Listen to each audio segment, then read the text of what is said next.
What the fuck is up? Higher point of view here. It is your West Coast Packer backer. And it's the motherfucking unit. You already know what's up. So first off, shout out to my boy Cali Packer. Hey, supports me, supports the whole pack attack, all of us. So hey, let's all give this motherfucker some credit. Shout out to Cali Packer. And me and him, we go back and forth a lot. You know what I'm saying? Like, we Madden players, we Bones players, we motherfucking Packers players. Like, we do our thing, and we California players. So shout out to my boy Cali Packer. Thanks for supporting the whole pack attack. Thanks for supporting me. Thanks for jumping in them comments and letting your opinion known. And at some point, me and you gonna get it on in Madden, bro. I don't know what your record looking like now, but I update you on my record every now and then. So you already know what's up. After this shit, I'm gonna go tear some shit up. So shout out to you, bro. And you already know this is the motherfucking unit. So shout out to the motherfucking Dog Pound, y'all. Classic hip hop group. Snoop Dogg, Daz and Corrupt. Corrupt and Daz. You know how it goes. Obviously, over the long haul, Corrupt and Daz held the torch for the Dog Pound, so they're like the Dog Pound. But I'm giving credit to Snoop, Corrupt, Daz, and of course Nate Dogg. It ain't no Dog Pound without Nate Dogg, and Nate Dogg was probably the most gangsta out of all of them, other than Daz. So rest in peace and shout out to Nate Dogg. But Long Beach, California, we keeping it Cali with this episode. I am the West Coast Packer bagger. Hey, we letting y'all motherfuckers know it's Packer fans out here too. And we know how to represent in the right way. So again, shout out to the Dog Pound. Hey, Long Beach, California, they doing their thing. Blue rags, it's all good, it's all love. Hey, I'm wearing my shit. If you know, you know. So let's get into the unit, man. Again, I dedicate, I just wanted to give a shout out to Cali Packer because he jumped them in the comments like, hey, do the unit on the cornerback room. Hey, first, bro, I'm doing a unit on all the goddamn units. You ain't got to worry about that. But since you want to make requests, I'm going to get interactive with y'all motherfuckers, bro. And I'm going to give you this shit. We're going to do the cornerback room today. I could have said the secondary, but we're going to break it all the way the fuck down. This is higher point of view. So we're going to talk about the cornerback room tonight, y'all.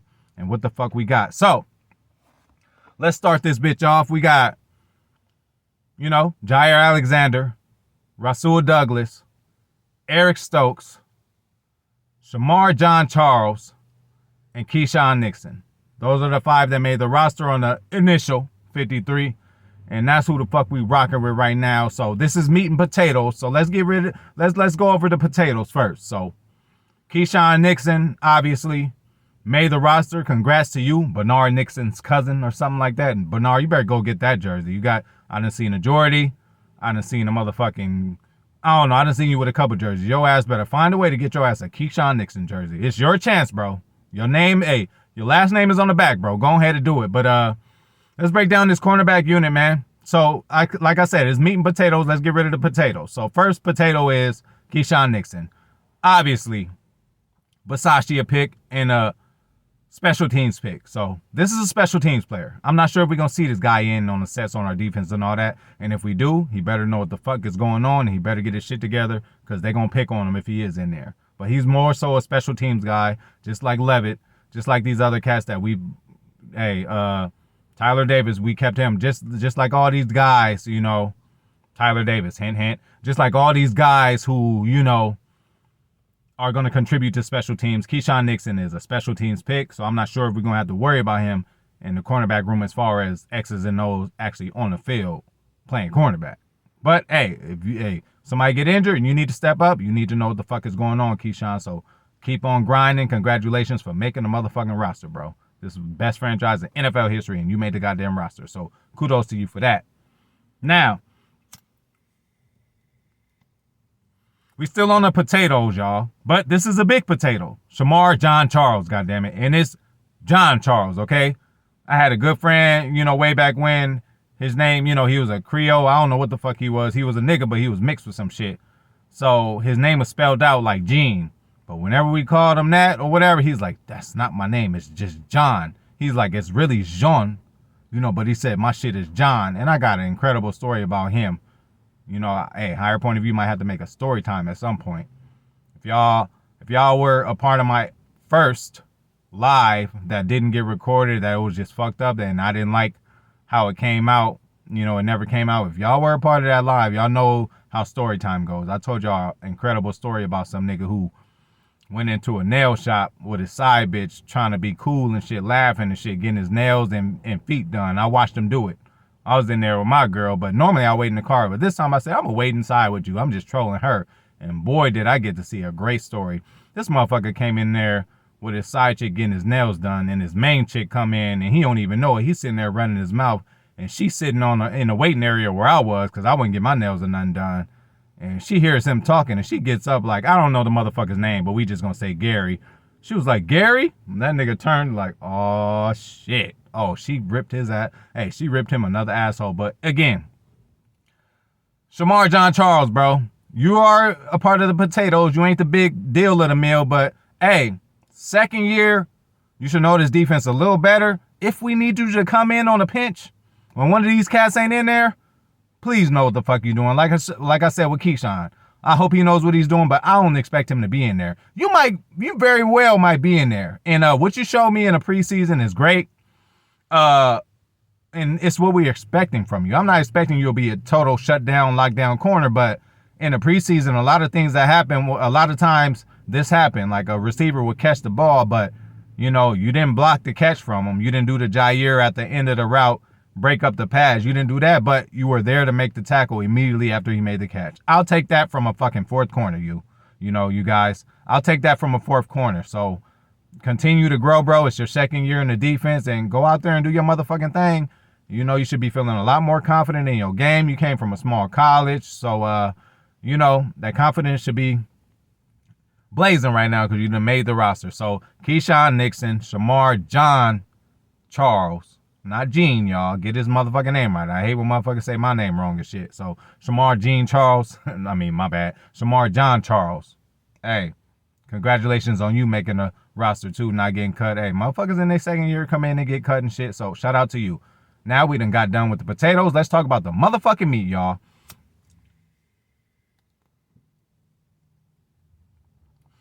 First, Ja Island, Ja Money, whatever the fuck you want to call them.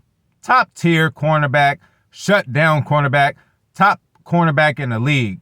Hey, to the point where, like, motherfuckers don't even want to throw at this motherfucker for real.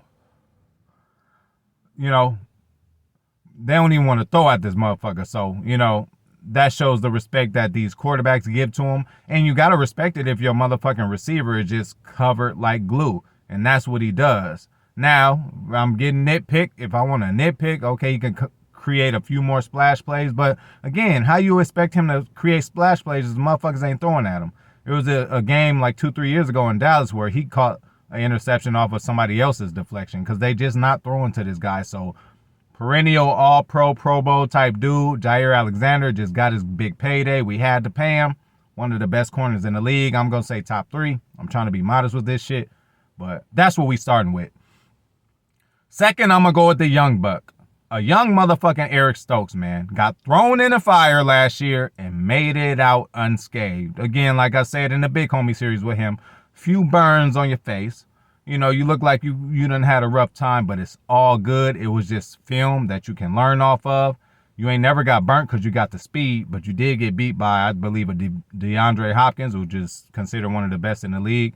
And he got you on a double move. Like, nobody's going to beat you on speed because you are a 4-3 kind of guy, and you just ain't gonna let nobody burn you. Same as Romeo Dubs. Everybody was, all crazy saying he beat you, but, it was a drill. He got the best of you at that point, but you didn't have time to make up with your speed and that kind of route because, the whole field wasn't being covered. It was just a drill, so it was more so about the initial get off, the release, and all that. But great job, Romeo. But again, you didn't burn Stokes that time, and hey, great job for building your confidence. But Stokes got thrown in the fire last year as a rookie. He made it out unscathed. There was times where he was guarding the number 1 guy for the most of the time. Ja got injured and Sewell didn't get on the team yet. So there was times early in the year where he was covering the number 1 guy. So that was just great experience for him to have. We all expect for him to develop and become a fucking elite corner. I mean, we did pick him early in the draft.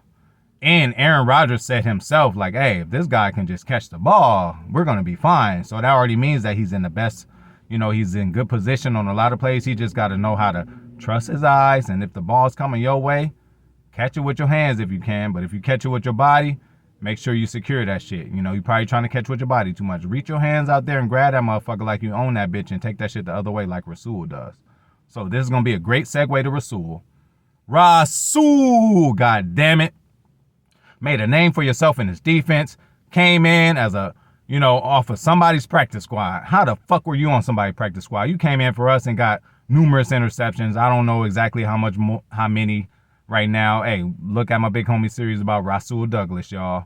It's out there. Go and watch previous videos. If you're a new subscriber to Higher Point of View, if you just started watching, I have a big homie series. I'm just talking one-on-one with these players, and I'm just letting them know what the Packers organization needs to see from them. And I'm trying to be really fair with them. I'm not asking rookies or I'm not asking certain people to do shit that's beyond them. I'm trying to be real reasonable with them. So, again, shout out to Rasul. You came in and you changed this defense. Your aggressiveness is just crazy. Hey, you are very handsy, bro. Even down the field. You can't really touch a receiver after the first 5 yards, but your ass still be touching and grabbing, which is cool, bro. I'd rather have somebody aggressive than not aggressive because we seen what happens to them. The Gunters of the world and whoever else the fuck we used to have. But Rasul, fucking goon, and I heard you playing the slot now. And I think that's better. At first, I'm like, well, damn. Why don't we have Stokes at the slot, which still can happen. Now, I think Joe Barry's going to change shit up. There might be times where you don't even see Rasul because, they said it's been said that he's going to play the slot a little more. So, he might not be in there on the base sets if we don't need a slot in there at the time because we got 2 incredible linebackers and just the rest of the defense is crazy. But, motherfucker, you got to be ready. So, with that as a whole, I'm just going to say, again, I'm not trying to say every fucking unit is going to be the best and top 3 in the league, but find me a better cornerback unit than these guys, y'all. Jair, certified star, bona fide motherfucking shutdown corner. People don't even want to throw it his way. A young buck coming in the game, got all the measurables as far as speed and length and what he can do in Eric Stokes, and he's just learning. And if he just trusts his eyes, there was a few passes that he fucking dropped. A few interceptions he dropped last year. So Aaron probably is telling the truth. He probably dropped many more in the preseason and in all the practices during the offseason. But continue to get better, little bro. And we really looking for you to take that second-year leap and really excel because we really need you, bro, especially because you're going to be on the outside. I thought you'd be on the slot because of your speed, and most slots are speedy receivers. But it seemed like they're going to have you on the outside and have Sewell in the slot. So, also with having Sewell in the slot, the NFL is ran by slots now. Do I need to name them? Cooper Kupp, Tyreek Hill, Odell Beckham, like guys in the slot who could do things. Even Stephon Diggs goes in the slot. We already know what Cobby is, third and Cobb. They say third and Kupp too out here for Cooper Kupp, so respect to him or whatever. Best receiver last year, whatever. You got your shit. But hey, we got a fucking top 3 cornerback room, y'all. So we got to be happy about that. I think this team is going to be led by the defense and the secondary. For we to have a combination of a lot. We got the shutdown guy. We got the guy in Rasul who's going to take risks and jump routes. And then again, the league right now is very slot-eccentric. Slots is just getting passes thrown to him all the time. How you think Michael Thomas got so many catches and got the clout, all the clout that he got? This motherfucker was in a slot, just doing a slant route and just getting a quick little 2-3 yard pass from one of the most accurate people in the game, Drew Brees. Like, again, y'all got to look at everything. He ain't just become that himself. He became that because the slot is being used a whole lot now in offenses, and he's become that because he used to deal with one of the most accurate quarterbacks in the league, and Drew Brees. I can't wait to see what he does this year with Jameis Winston, just to see if this is just not a Brees thing and a system thing. Hey, if he excels with Winston, I give him his credit too. You know what I'm saying? But back to the Packer business. Top motherfucking 3 corner unit. Y'all let me know what the fuck y'all think. And since we getting interactive in this bitch, tell me what the fuck room I should do next, And I guess we gonna make this shit a nighttime thing. It is the motherfucking unit. All my videos have a theme, if you don't know it or not. My original videos where I'm just talking that shit. My lives, or when it comes to the big homie series, or when it comes to the unit. The unit, I'm gonna do the shit at nighttime. Try to get the shit out early for y'all, especially my people on the East Coast. I know have motherfuckers in London, Africa, all kind of places hitting me up, Alaska. Hey, I hope this is, a good nighttime deal for you guys. You know, I do videos at all times of the day, so you know I'm trying to cater to everybody. I like to thank all of y'all for fucking with me, of course, and I'm out this bitch.